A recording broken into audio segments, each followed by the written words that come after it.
नमस्ते बच्चों, आज की कक्षा में आपका हार्दिक स्वागत है।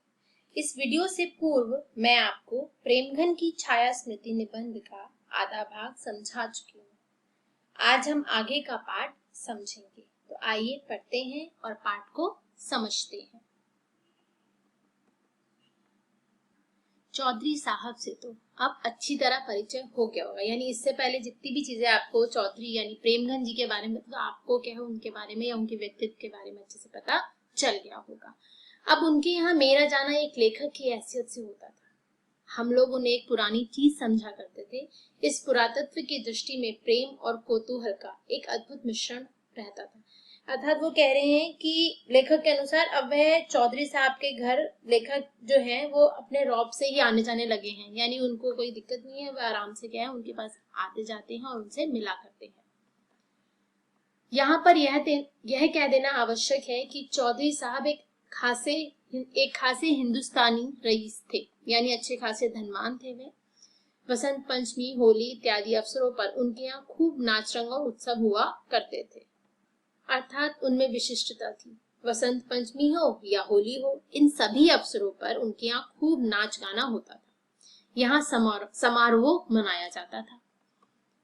उनकी हर एक अदा से रियासत और तबियतदारी टपकती थी। कंधों तक बाल लटके रहते थे। अब उनका आगे कहना है कि चौधरी साहब की हर अदा में रियासती गुण दिखाई देते थे। उनके बाल कंधों तक लटके रहते थे। आप इधर से उधर टहल रही हैं, एक छोटा सा लड़का पान की तश्तरी लिए पीछे पीछे लगा हुआ है। बात की काट छाट का क्या कहना है। वे इधर से उधर टहलते हैं, उनके पीछे पीछे एक छोटा लड़का पान की तश्तरी यानी पान का एक डिब्बा लेकर उनके पीछे पीछे लगा रहता था। उनकी बातचीत का ढंग निराला ही था। उनके मुंह से जो बात निकलती थी उसका तो कोई जवाब ही नहीं था। उनमें एक विलक्षण वक्रता रहती थी। उनकी बातचीत का ढंग उनके लेखों के ढंग से एकदम निराला होता था। बातों को यानी जो उनके मुंह से जो बात निकलती थी उनका कोई जवाब ही नहीं था। बातों का एक अद्भुत ढंग से मोड़ा जाता था। वे जैसी भाषा लेखों में इस्तेमाल करते थे, बातचीत में बिल्कुल अलग भाषा होती थी। नौकरों तक के साथ उनके संवाद सुनने लायक थे। नौकरों के साथ वे जैसे संवाद यानी जिस बातचीत जैसे लफ्जों का प्रयोग करते थे वे उनके सुनने लायक हुआ करते थे। अगर किसी नौकर के हाथ से कभी कोई गिलास वगैरह गिरा तो उनके मुंह से यही निकला कि कारे बचा तनाई। उनके प्रश्नों के पहले क्यों साहब अक्सर लगा रहता था। और कभी अगर नौकर के हाथ से गिलास वगैरह यानी गिलास टूट भी जाता तो उनके मुंह से अक्सर ही निकला कि क्या हुआ, बचा कि नहीं बचा। और उनके प्रश्नों में हमेशा पहले क्यों साहब दिखाई देता था या सुनाई पड़ता था। वे लोगों को प्रायः बनाया करते थे। इससे उनसे मिलने वाले लोग भी उन्हें बनाने की फिक्र में रहा करते थे। अब बनाया करने का अर्थ उनका तात्पर्य ये है कि आमतौर पर वह लोगों को बेवकूफ बनाया करते थे। उनसे मिलने वाले भी उन्हें बेवकूफ बनाने की फिराक में रहा करते थे। मिर्जापुर में पुरानी परिपाटी के एक बहुत ही प्रतिभाशाली कवि रहते थे जिनका नाम था वामनाचार्य गिरी। एक दिन वे सड़क पर चौधरी साहब के ऊपर एक कविता जोड़ते चले जा रहे थे। अंतिम चरण रह गया, यानी कविता बनाए जा रहे थे तो उसका अंतिम भाग रह गया था कि चौधरी साहब अपने बरामदे में कंधों पर बाल छिटकाए खंबे के सहारे खड़े दिखाई पड़े। चट कवित्व पूरा हो गया, उसी समय क्या है कविता पूरी कर दी गई। और वामन जी ने नीचे से वह कवित्व ललकारा जिसका अंतिम अंश था खंबा टेकी खड़ी जैसे नारी मुगलाने। अर्थात वो कह रहे हैं आमतौर अब हुआ क्या कि मिर्जापुर में एक पुरानी परिपाटी के कवि थे वामनाचार्य गिरी ने एक बार चौधरी साहब को कंधों तक बाल बिखराए खंबे के सहारे खड़ा देखकर यह कविता सुना डाली थी। यानी कि खंबा टेकी खड़ी, खंबे के सहारे पर नारी मुगलाने की, यानी नारी क्या है मुगल की। आगे समझते हैं। एक दिन कई लोग बैठे बातचीत कर रहे थे कि इतने में एक पंडित जी आ गए। चौधरी साहब ने पूछा, कहिए क्या हाल है पंडित जी। पंडित जी बोले, कुछ नहीं, आज एकादशी थी, कुछ जल खाया है और चले आ रहे हैं। तो आगे से प्रश्न हुआ, जल ही खाया है कि कुछ फलाहार भी पिया है।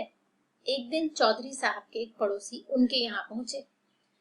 देखते ही सवाल हुआ, क्यों साहब? एक लफ्ज में अक्सर सुना करता हूँ, यानी एक शब्द में हमेशा सुना करता हूँ, पर उसका ठीक अर्थ समझ में ना आया। आखिर घनचक्कर के क्या मानी है, यानी क्या मायने हैं, उसके क्या लक्षण है? पड़ोसी महाशय बोले, यानी जो पड़ोसी थे वह बोले, वाह, यह क्या मुश्किल बात है। एक दिन रात को सोने के पहले कागज कलम लेकर सवेरे से रात तक जो जो काम किए हो सब लिख जाइए और पढ़ जाइए। लेखक के अनुसार एक बार चौधरी साहब ने अपने घर पधारे एक पड़ोसी से घनचक्कर शब्द का अर्थ और लक्षण पूछ डाले। पड़ोसी ने उन्हें क्या है इसके उत्तर में जवाब दिया, सुबह से रात तक के सभी कार्यों को लिखिए और फिर उसको पढ़ लीजिए। मेरे सहपाठी पंडित लक्ष्मी नारायण चौबे, बाबू भगवान दास हालना, बाबू भगवान दास मास्टर, इन्होंने उर्दू बेगम नाम की एक बड़ी ही विनोदपूर्ण पुस्तक लिखी थी, जिसमें उर्दू की उत्पत्ति, प्रचार आदि का वृतांत एक कहानी के ढंग पर दिया गया था। इत्यादि कई आदमी गर्मी के दिनों में छत पर बैठे चौधरी साहब से बात कर रहे थे। चौधरी साहब के पास ही एक लैंप जल रहा था। लैंप की बत्ती एक बार भभकने लगी। तो अब वो बात कर रहे हैं लेखक के साथी पंडित लक्ष्मी नारायण चौबे, पंडित भगवान दास हालना, पंडित भगवान दास मास्टर आदि एक बार गर्मियों में चौधरी साहब के घर की छत पर बैठे बातचीत कर रहे थे, यानी आपस में वार्तालाप कर रहे थे। तभी वहां जल रहा लैंप भड़क उठा। चौधरी साहब नौकरों को बुलाने लगे, पर लैंप को नहीं छुआ।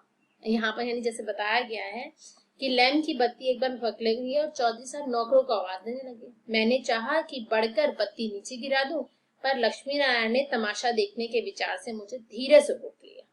चौधरी साहब कहते जा रहे हैं, अरे जब फूट जाई तब चले आवह। अंत में चिमनी ग्लोब के सही चकनाचूर हो गई, पर चौधरी साहब का हाथ लैंप की तरफ ना बढ़ा। प्रेमघन जी नौकरों को बुलाते रहे, लेकिन लैंप को नहीं छुआ और लैंप की चिमनी ग्लोब के साथ फूट गई।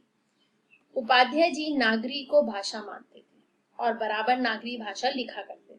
उनका कहना था कि नागर अपभ्रंश से जो शिष्ट लोगों की भाषा विकसित हुई वही नागरी कहलाई। इसी प्रकार वे मिर्जापुर ना लिखकर मिर्जापुर लिखा करते थे, जिसका अर्थ वे करते थे लक्ष्मीपुर, मीर, समुद्र, जा, पुत्री, जमा, पुर। अर्थात चौधरी साहब कहते थे नागर अपभ्रंश से विकसित भाषा ही नागरी है। वे मिर्जापुर को मिर्जापुर लिखते थे, जिसका अर्थ है लक्ष्मीपुर, मीर इक्वल टू समुद्र, समुद्र प्लस जमा जा बराबर पुत्री जमा पुर करते थे। आशा करती हूँ कि बच्चों आपको प्रेमघन की छाया स्मृति पाठ जो कि रामचंद्र शुक्ल द्वारा रचित है वो अच्छे से समझ आ गया होगा। धन्यवाद।